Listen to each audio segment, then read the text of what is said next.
There are stories that fade once the cameras stop rolling. And then there are stories that refuse to end, stories that hide between takes, breathe between silences, and whisper through the glow of screens years later. For Zheng, Shuang and Yang, fiction didn't end with a wrap party. It lingered, quietly, like the last page of a novel no one dared to close. It began with Love 020, a drama that seemed ordinary on paper, a campus love story coded in gaming screens and digital heartbeats.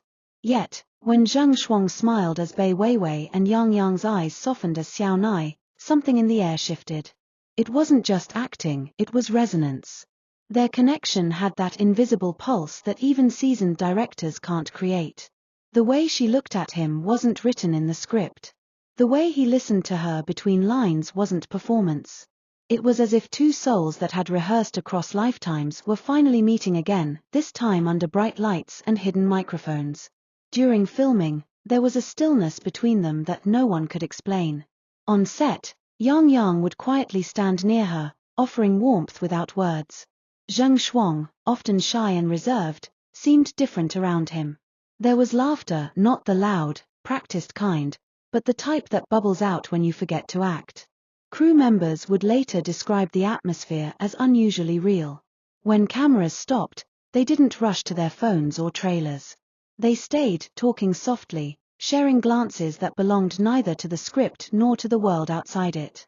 It was as if Bai Weiwei and Xiao Nai had followed them off-screen. And maybe they did. There's a certain moment in Love 020 that fans still replay, the courtyard scene where Xiao Nai waits silently for Weiwei, his eyes steady, his smile faint but infinite. It's simple, unhurried, and real. That one gaze from Yang melted through the fiction. People called it acting perfection. But those who watched closely saw something deeper, an unspoken language. Zheng Shuang wasn't just Weiwei in that moment. She was a woman seeing something she had never been seen for before. Yang wasn't just Xiao Nai. He was a man who, for a brief moment, forgot he was pretending. Their chemistry wasn't loud. It didn't need to be. It was the kind that lingers quietly after the episode ends, the kind that fans feel without understanding why it hurts a little. When filming ended, so did something unspoken between them. The cameras stopped, the lights dimmed, and the illusion of forever folded itself into memory. But silence has a sound, and theirs was deafening. There were no public confessions, no scandalous headlines. Just distance. A graceful, mutual disappearance. Yet somehow, the world refused to forget. Every reunion event, every interview question, every award night where they walked past each other with polite smiles, it all felt like echoes from a love that had nowhere to go.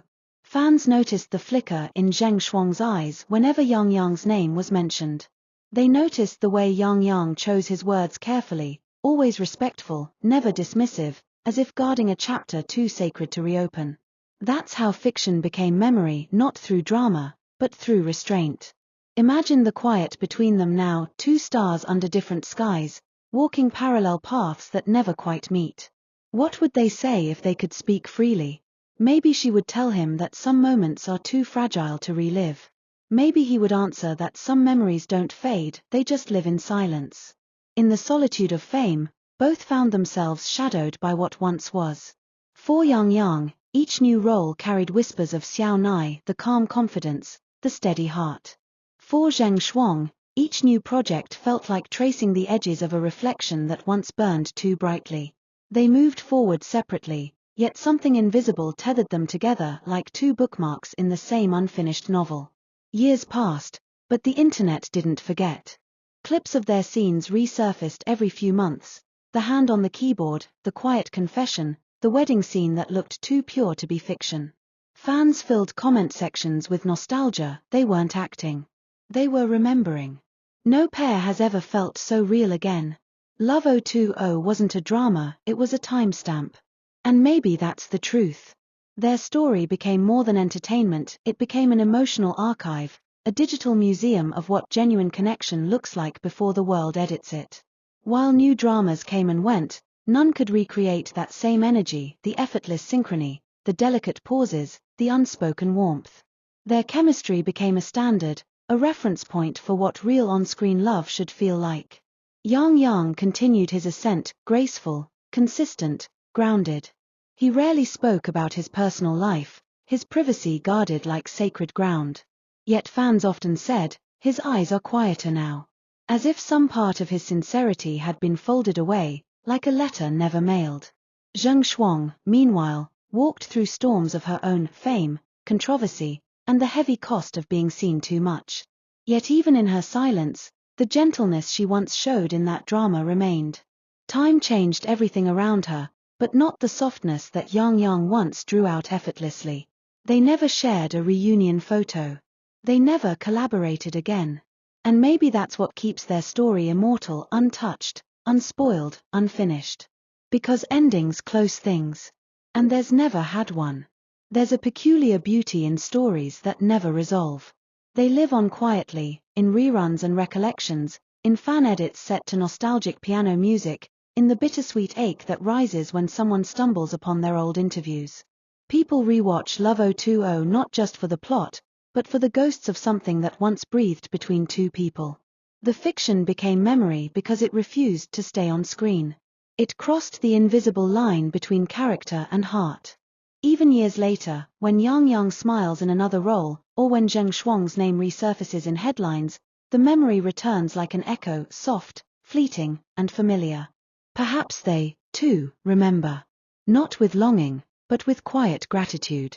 Because some connections aren't meant to last forever, they're meant to remind you what truth feels like when it touches you once. Maybe on a quiet night, somewhere between the glow of their separate worlds, they each recall that time when the world stood still, when their laughter was unforced, when fiction and reality blurred until no one could tell which was which. And maybe that's enough. Love doesn't always need witnesses. Sometimes, it just needs to have existed, to have changed two people, however briefly. For Zheng Shuang and Yang, their story lives not in headlines, but in the space between memory and myth. It's in the way fans still talk about them with soft smiles, in the way old clips feel like confessions, in the way silence speaks louder than any statement could. When fiction becomes memory, it doesn't die, it transforms. It seeps into the collective emotion of everyone who once believed in it. Their story is proof that chemistry can outlive circumstance, that emotion can transcend endings, and that some roles are not just played, they're lived. Maybe that's why Love 020 never truly aged. It remains a portal back to a moment when two people unknowingly wrote something eternal. Fiction became memory the day they looked at each other not as actors, but as souls who recognized something familiar. It stayed because they didn't chase it, didn't define it, didn't destroy it with words. They simply let it live, quietly, invisibly, beautifully, in the hearts of millions. That is why, even after all these years, when the screen lights up and Bai Weiwei smiles back at Xiao Nai, the world still holds its breath. Because some stories never end. They simply turn into memories that remember us back.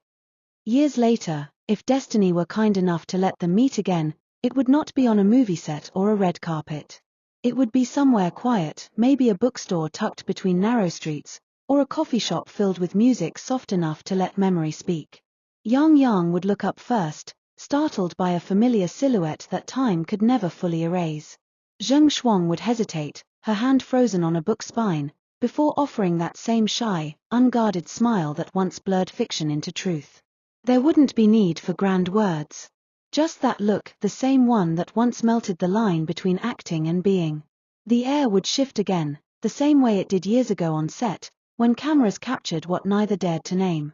He would ask, "Do you still remember that scene?" And she'd laugh softly, replying, "Some scenes never end." In that moment, time would fold.